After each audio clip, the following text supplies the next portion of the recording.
Caught my best friend inappropriately touching my wife at our camping trip. Now I'm torn between confronting her and trusting her. My wife, 30F, and I, 32 male, just returned from a long weekend camping trip with 2 other couples, friends we've known for years. We had a great time, but something happened the morning we left that I can't shake. We were all packing up, getting ready to head back home. I was loading our car, when I looked up and saw my wife and my friend. They were at the campsite, several feet away. She was bent over to pick something up, and in that split second, I saw him reach out and squeeze her hip, sliding his hand down to her ass. My wife quickly pushed his hand away, but she didn't look upset. She was smiling at him, almost playfully. It all happened so fast, maybe a second or two, but it felt like I'd been punched in the stomach. I glanced around, but no one else seemed to have seen it. His wife was busy packing up their car, and the other couple was further away, chatting about the ride back. The drive home was quiet. My wife tried making conversation, but I couldn't focus. My mind kept replaying that scene over and over. When she asked why I was so quiet, I lied and said I was just thinking about work. The truth is, I was in shock. I didn't want to bring it up. If I mentioned it, she might tell me I was imagining things, that I was being ridiculous. The rest of the day I felt like I was just moving on autopilot. I barely slept last night and can hardly focus at work today. My mind keeps racing, questioning every detail. Aside from what I saw, the rest of the trip was great and nothing seemed out of place. A part of me is wondering if read the whole situation wrong. But, the look on her face, that smile, it was too friendly, too casual for something that crossed a line like that. I love my wife to death. We've been together since freshman year of college, and I've never had reason to doubt her. She's my best friend. But now, for the RST time, there's this knot in my gut that I can't untangle. I've never been the type to snoop. I've always trusted her completely. But right now, I'm sitting here, wondering if I should check her phone. It's password protected, so even if I wanted to, I don't know how I'd do it without her finding out. This is eating me up and I know I need to do something about it. Update 1. Found her iPad, it didn't have a password, so I got in and it is still connected to her phone. She has Telegram on it. They've been chatting on there. I am still going through the messages, but she is cheating. I am not falling apart yet, I'm trying to keep it together to make the correct next move without fucking this up. What do I do? Do I confront her when she gets home? Do I go to his house and confront him? Update 2. I didn't tell her anything. I have locked myself up in my home office under the pretense of needing to catch up on work. She is not suspicious. I kept the iPad with me, she hasn't used in so long she won't even know it's missing. I took pictures of all their messages using my phone as a safety measure as well. They have been chatting for at last 8 months as far as I can tell. Telegram is their main communication channel it seems. They've sent each other nudes, sex messages, and making plans on making their relationship official after leaving me and his wife. I can't believe she would do this to me. From the messages, I saw she had sent him a sexy suggestive photo of herself on her way to the gym earlier this evening, and when she got back home, she started kissing me, wanting sex. I declined saying I needed to get work done. I am confused right now and unable to think clearly, so I will follow the advice I am offered here, lawyer, gather evidence. I will work on those. I also saw several comments advising me to separate my finances from hers. We co-own the apartment we live in, and have joint bank accounts. My parents died in a car crash 2 years ago and left me a large inheritance, which she knows about. She does not have access to the money in that fund. Is there anything I need to do to protect myself there if it comes to that point? We don't have kids yet. Update 3. I work from home sometimes and didn't have any meetings this morning, so I spent it researching and calling lawyers. I have 2 consultations lined up for tomorrow, but the majority couldn't book me in until next week. I will tell his wife and show her proof as soon as I settle on a lawyer and get myself covered first. Once she's been informed, I will give her time to get her affairs in order and secure a lawyer if that's what she wants to do before I decide what to do next, such as confronting my wife. I don't understand how I'm feeling. I am not angry for some reason. More numb maybe. Sick and nauseous when I think of the messages I've read, especially the sex messages. I just feel like I am just doing the things that I need to be doing right now, but it's almost like I am living somebody else's life. I don't know how long I can keep up the poker face without her noticing something is up. Update 4. Not much has happened since yesterday. Just keeping myself busy with work in the gym. The anniversary of my parents' passing is coming up in about a month and she obviously knows this, so when she asked why I seemed off, I just told her I was thinking about them. I have consultations with several lawyers lined up, most next week, a few this afternoon. Update 5. I found a hell of a lawyer who managed to draft my divorce papers within days, which were filed this morning. I am in a no-fault jurisdiction, which meant all the evidence of the infidelity which I had gathered can't be used in court. The good news is that my inheritance is safe because I didn't use the money for marital expenses. Our condo was a wedding gift, bought by both our parents, each side contributed 50% to the down payment, so one of us will have to buy the other out or we both sell it. I see the OBS on Saturday and asked to meet her for coffee. I chose that day because, ironically, her husband and my wife had gone on an overnight trip together. I found out from their messages on the iPad. The lies they were going with were, my wife was staying at her sister's for the weekend to help with the kids while her sister's husband was away on a business trip and her husband was going away for a work-related project. The truth was, my wife and my husband were taking a trip out of town together and were staying at a hotel, all paid for by the Casanova himself. I showed her their messages on the Telegram app, pictures included, all of it. She told me she noticed him feeling distant and withdrawn a few months ago. She thought it was just work stress and had no reason to suspect he was cheating. Finding out that her husband was in fact cheating, and with my wife, who is also her friend, came as a blow to her. We chatted some more and I gave her my lawyer's number as she considers her options. Sunday night, my wife returned from her sister's house. She walked through the door and greeted me with kisses, saying she missed me. After she had spent the weekend with her lover. Her ability to compartmentalize is almost diabolical. I sat her down and told her we needed to talk. I had the whole conversation recorded without her knowledge. Following lawyer's advice, I live in a one-party consent state. Here's how it went. I asked her to promise to be honest with me, of course, baby, but she was nervous. Then I asked her a series of questions. Do you love me? Yes. Are you happy with me? Yes, of course, baby. Have I been a good husband to you? Do I treat you right? Yes and yes. WTH is going on? Please humor me, okay. Have I ever done anything to hurt you, whether physically or emotionally? No, of course not. WTF, okay. So, if you're happy with me, then why are you cheating on me? She stared at me in shock for a good minute and then why started denying it. This went on for a little while and then I just told her to drop the act because I found out the truth. Eventually, she broke down and admitted to kissing a guy who had been hitting on her at a bar during a night out with her girlfriend a few months ago. I don't know why, but at this point I started laughing because the whole thing was just absurd. She not only cheated on me, she had taken every opportunity she could find to cheat on me. I asked her if that was the only time she cheated. She swore up and down that it was the only time and that it was a moment of weakness, that she was drunk, and it had meant nothing.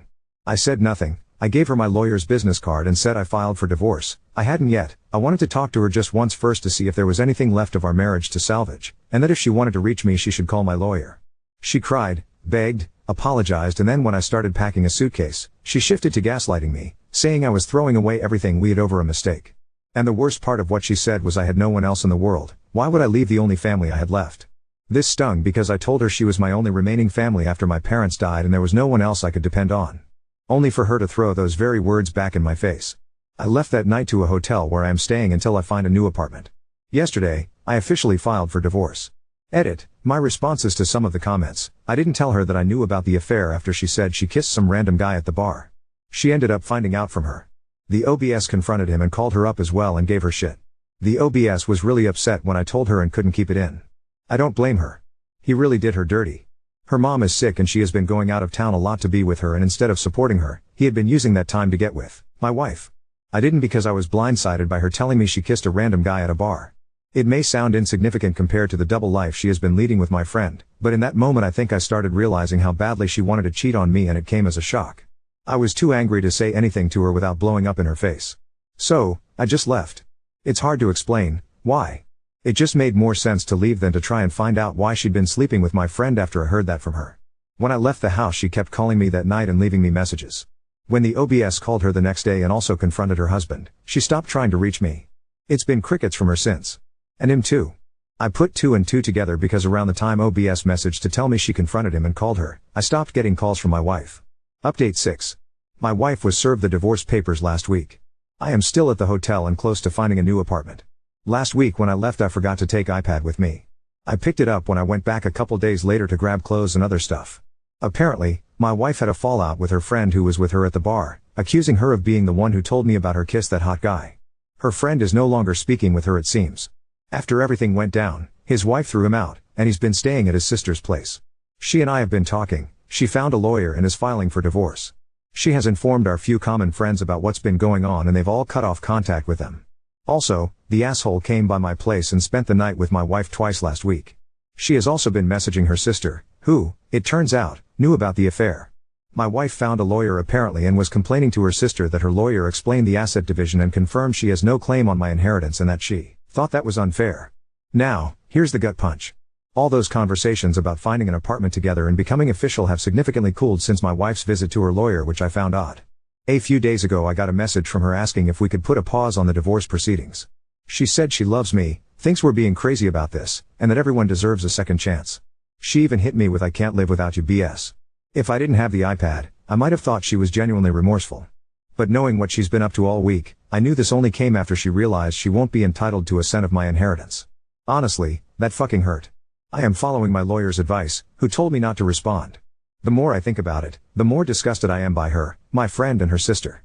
The fact that her change of heart seems to stem entirely from her discovery that she won't touch my inheritance is beyond disturbing. I always intended to use that money for a trust fund if we had kids, something I told her countless times.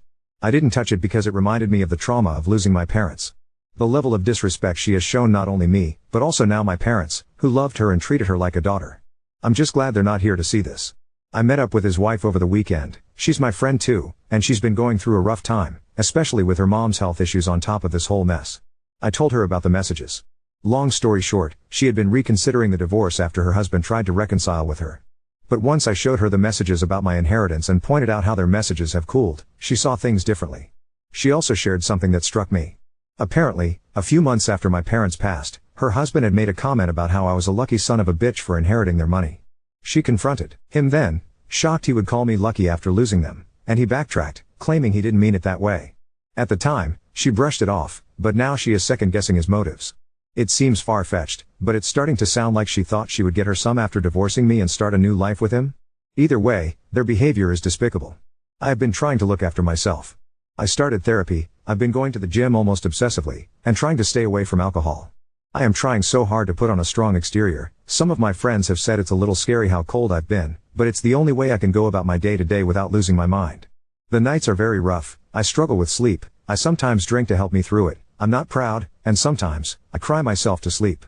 Now on to second story. Recorded my ex-girlfriend's request to open our relationship and shared it with her parents after they criticized our breakup.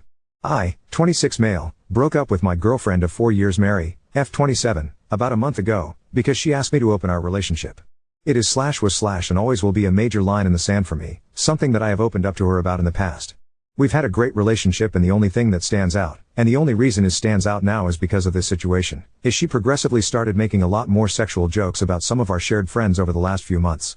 Some involved her being with them and others were three-way jokes etc. I won't lie, I played along a little but I consistently made some joking response along the lines of you're more than enough for me and or I don't like sharing. Never took any of it seriously, because, why would I? Until she asked and I found out/realized that she was probably trying to gauge my response and see how open I was. Mary asked when we were getting ready for bed about a month ago kinda bluntly. I was scrolling on my phone and she was getting changed and goes, if I asked you to open the relationship, would you? This might sound super corny, but it was like I had an out-of-body experience and all of the above hit me at once.